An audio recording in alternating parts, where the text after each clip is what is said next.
Hello, friendly people of the internet. I am Hyper Super Sora, and I'm doing a Legend of Korra review. Kind of. Vlogs. Yes. No. Maybe. Yes. So I just got done watching episode 1 of Legend of Korra. What can I really say about Legend of Korra? It's the sequel to one of my favorite shows of all time, Avatar: The Last Airbender, so you might be asking why I'm not doing that first. It's basically because I've memorized every piece of information about that show, so it'd just be basically me throwing my recap at you. But I haven't finished Korra. I only got to season 2 because season 2 I thought was bad and it made me drop the show. But there are 4 seasons of Korra, of course, so I thought I'd rewatch season 1 and 2, see what I thought of it, and maybe I could get to the later seasons and see what I think of them for the first time. Now, I do know some stuff that happens, but I don't know, I know the stops on the journey, but I don't know the complete journey. As with Avatar, I know the complete journey every episode. I can pretty much tell you what the episode is, just judging by their title. I don't know that much about Korra. So, episode 1. I don't remember the name, but fuck it. Welcome to Republic City, that was it. So, we start off introducing Republic City and what Aang has done. As someone who has read the comics, I already know this, but some of the comics weren't out when this came out, so I guess we kind of need that. I did first start watching this when it aired. So we learned that Aang is dead.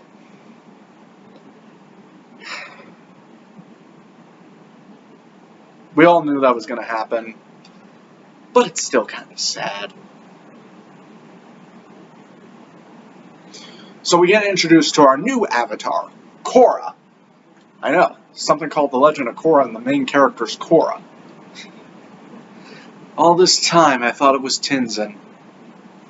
Anywho, the White Lotus, the secret organization that's no longer a secret organization, is looking for the new avatar, the one in water, ignoring the fact that Aang got shot by lightning when in the avatar state, but he was only mostly dead, not all dead. Please open his mouth.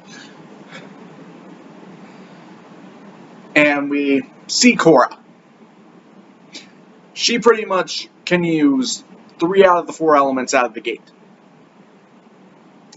Here's the thing, I will defend this.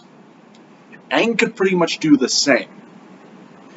We saw him with air, thus why Korra doesn't have it, because that's the one Aang started with. That's the one we know the least about in terms of training or knowledge. I disagree with that fact, but fuck it. Okay, that's what they're doing. Aang had air and nothing else, so Korra has everything else but air. Okay. So we see that she has 3 out of the 4 elements. Aang could pretty much do 3 out of the 4 elements with a little bit of guidance. Hence, he had airbending teachers back with the monks, and he obviously became a master of that. Katara showed him some basic techniques that she made on her own, and he was basically able to master them in a matter of minutes. And the second he put some effort into trying to make fire, he did. The only one he really struggled with was earth, the one opposite to air.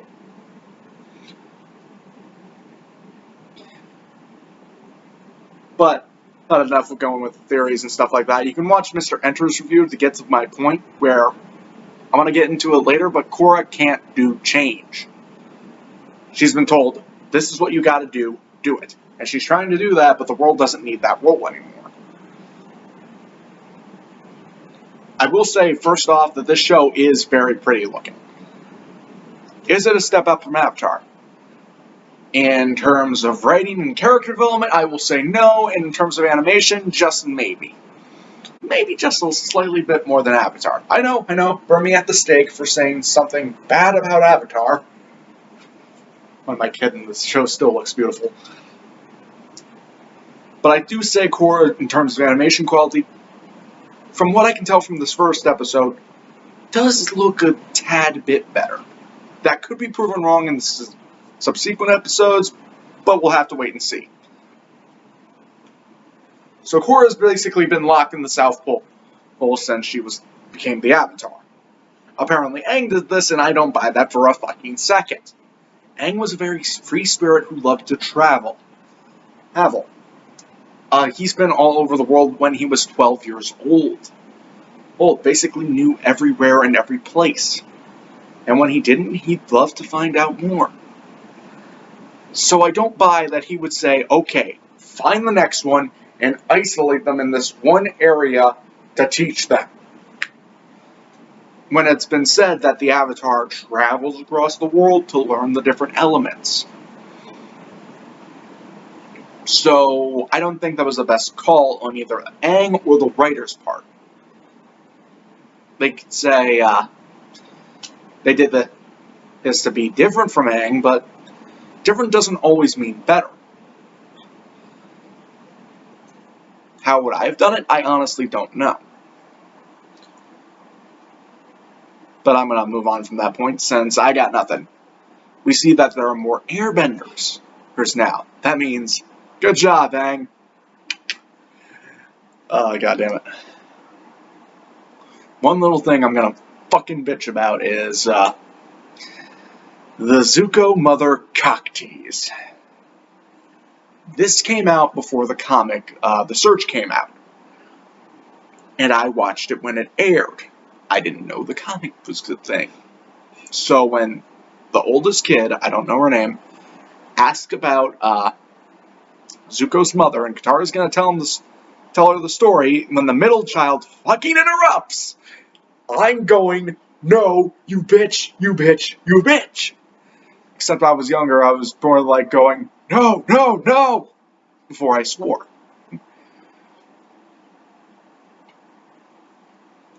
And then it's revealed that Tinzin's not going to stay there, that he's needed in Republic City because I think he's like a council member. Korra goes off to run away to Republic City to get her airbender training rather easily, I might add.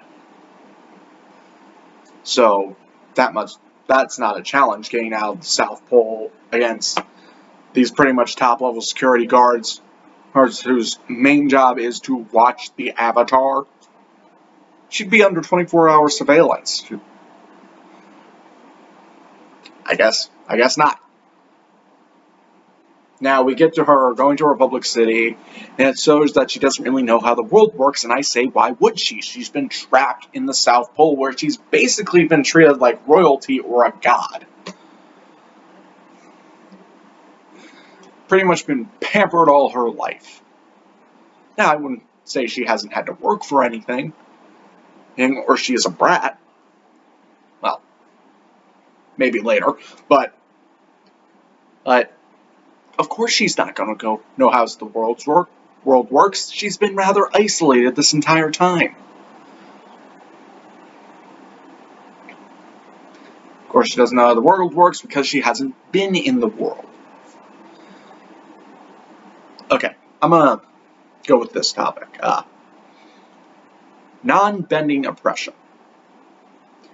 Oppression is a horrible thing. However, it's not very well displayed in the show. The first thing I saw was these three benders, I assume, well, we see them bend, approach this one shop peddler, her asking for protection money, basically trying to strong-arm him. Now, we don't know if he's a bender or not. If he isn't, then that's non-bending oppression. But they're also criminals. If you want, how to put it, I'd say go back to, what the era was it? When African Americans were being oppressed, Black Panther movement, Martin Luther King, go back to that era. See what the discrimination was like against African Americans. And do a lot what, admittedly, my race has done to them. It's horrible, but it's realistic. Now, I can understand, kids show, we're not allowed to do that much. But if you're not allowed to use a topic to its fullest extent, then you don't use the topic. So when non-threatening oppression isn't really a thing, at least on the grand scale of things, maybe one or two people, maybe, then I can't treat the equalist movement as, well, maybe not a serious threat, but they're like fighting for a cause that doesn't exist. So I can't really get invested into them.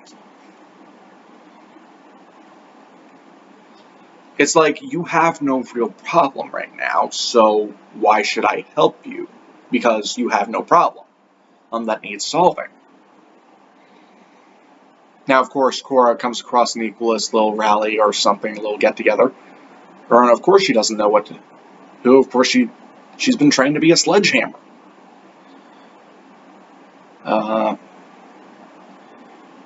Can't just be a hero. She goes to beat up these people that are trying to harm the good old shopkeeps.